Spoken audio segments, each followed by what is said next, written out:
Good morning students. Class 8th में हिंदी वाटिका में पाठ 14 न्याय मंत्री का हम व्याख्यात्मक अध्ययन कर रहे थे। आज हम इसी पाठ का व्याख्यात्मक अध्ययन करेंगे। चलिए आइए। न्याय मंत्री ने भी मामले की खोज में दिन रात एक कर दिया।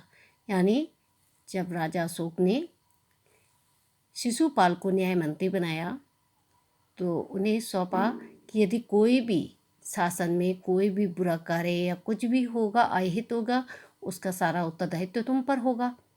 तो शिशुपाल ने भी शासन की व्यवस्था इतनी अच्छे ढंग से चलाई कि सब लोग प्रसन्न थे, सब उन पे विश्वास कर रहे थे। सब लोग अपने घरों के दरवाजे तरफ खोल के रहते थे। उस टाइम चोरी का चोर डाकू का कोई भय नहीं था। लेकिन एक रात्रि पहरेदार की हत्या हो गई, जिसके कारण सब में यही चर्चा हो गई इसी घटना की कि पहरेदार की हत्या कैसे हो गई। सब में आतंक सा छा गया। तो न्याय मंत्री ने भी मामले की खोज में दिन रात एक कर दिया। यह घटना उनके शासनकाल में पहली घटना थी। उनको वह सब खाना पीना भूल गए, आंखों से नींद उड़ गई और घातक की खोज में उन्होंने कोई कसर उठा न रखी, परंतु कुछ भी पता नहीं चला।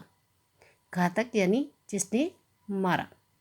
असफलता का प्रत्येक दिन अशोक की क्रोध अग्नि को और अत्यधिक प्रज्वलित कर रहा था। यानी जैसे जैसे उनको कोई असफलता नहीं हुई शिशुपाल को, तो अशोक महाराज को क्या हुआ, उनकी गुस्सा और बढ़ता जा रहा था। कहते हैं, तुमने कितने जोर से न्याय का दावा किया था। यदि शिशुपाल ने कहा था मुझे न्याय का अवसर मिलेगा तो मैं न्याय अवश्य करूँगा। अब क्या हो गया, उन्होंने कहा। न्याय मंत्री लज्जा से सिर झुका लेते हैं। महाराज कहते हैं, घातक कब तक पकड़ा जाएगा? न्याय मंत्री उत्तर देते हैं, यत्न कर रहा हूँ, यानी कोशिश कर रहा हूँ, जल्दी ही पकड़ लूँगा महाराज। कुछ दिन ठहर कर फिर पूछते हैं, हत्यारा पकड़ा गया? न्याय मंत्री कहते नहीं। महाराज का क्रोध और भी भड़क जाता है। उनकी आंखों में से आग की चिंगारियाँ निकलती हैं, यानी उनको और गुस्सा आता है। बादल की भांति गरज कर कहते हैं, मैं यह नहीं सुनते सुनते तंग आ गया हूँ कि अभी कोई सफलता नहीं मिली। इस प्रकार एक सप्ताह बीत गया, परंतु हत्यारे का कोई पता न चला। अंत में महाराजा अशोक ने शिशुपाल को बुलाकर कहा, तुम्हें 3 दिन की अवधि दी जाती है, यानी तुम्हें 3 दिन का समय दिया जाता है। कितने दिन का समय? 3 दिन का। यदि इसी बीच घातक न पकड़ा गया तो तुम्हें फांसी दे दी जाएगी। इस समाचार से नगर में हलचल सी मच गई। एक ही मास के अंदर शिशुपाल लोकप्रिय हो चुके थे।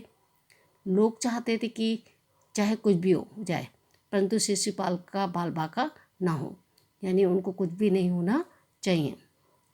शिशुपाल स्वयं बड़ी उत्सुकता के साथ घातक की खोज में लीन थे, परंतु व्यर्थ।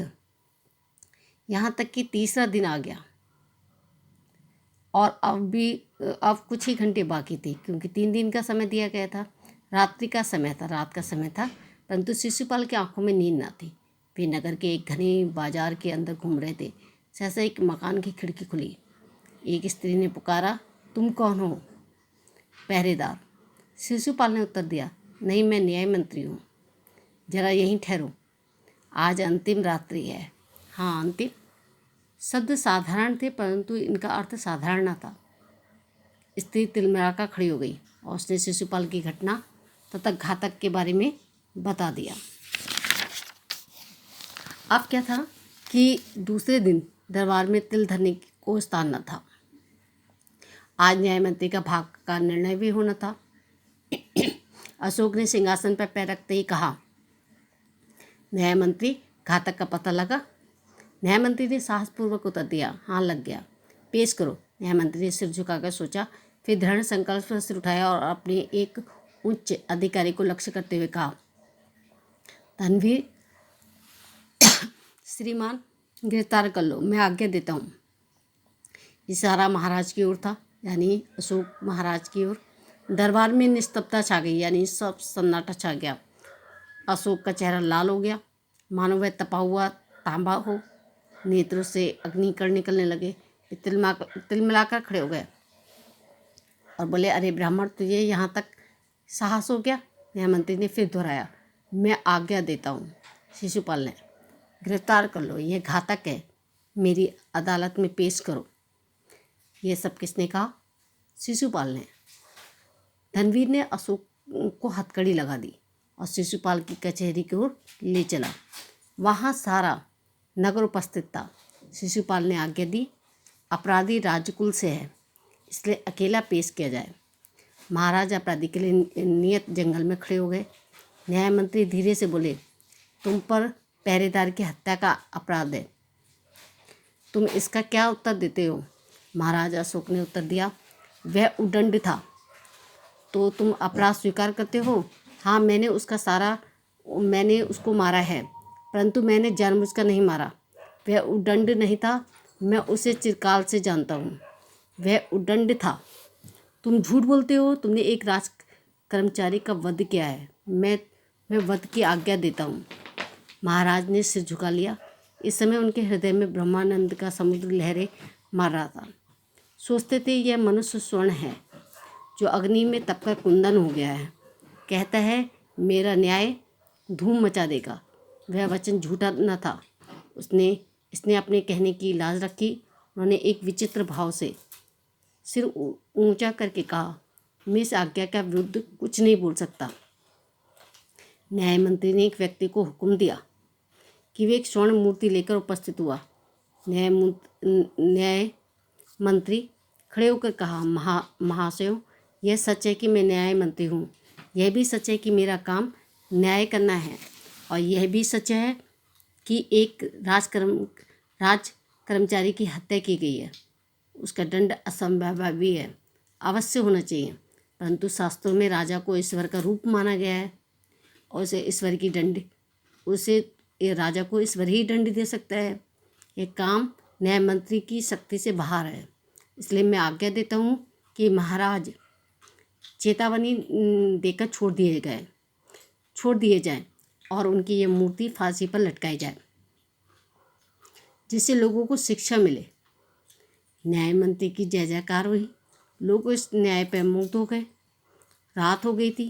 न्यायमंत्री राजमहल में पहुंचे। अशोक के सामने राजमुद्रा रखकर बोले, महाराज, ये अपनी वस्तुएं संभालें, मैं अपने गांव वापस जाऊंगा। अशोक ने सम्मान भरी दृष्टि से उनकी तरफ देखकर कहा, आज आपने मेरी आंखें खोल दी है। अब ये कैसे हो सकता है?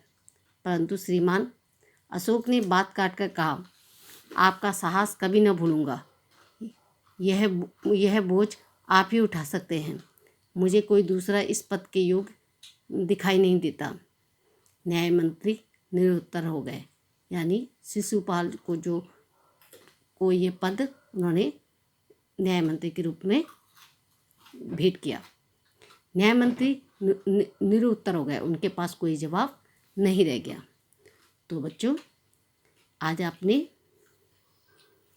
न्यायमंत्री पाठ का व्याख्यात्मक अध्ययन किया कि एक सच्चा न्याय बिना पक्ष और बिना भय के एक अच्छे शासन को चला सकता है। तो बच्चों, आज आपने इस पाठ का व्याख्यात्मक अध्ययन किया। Thank you.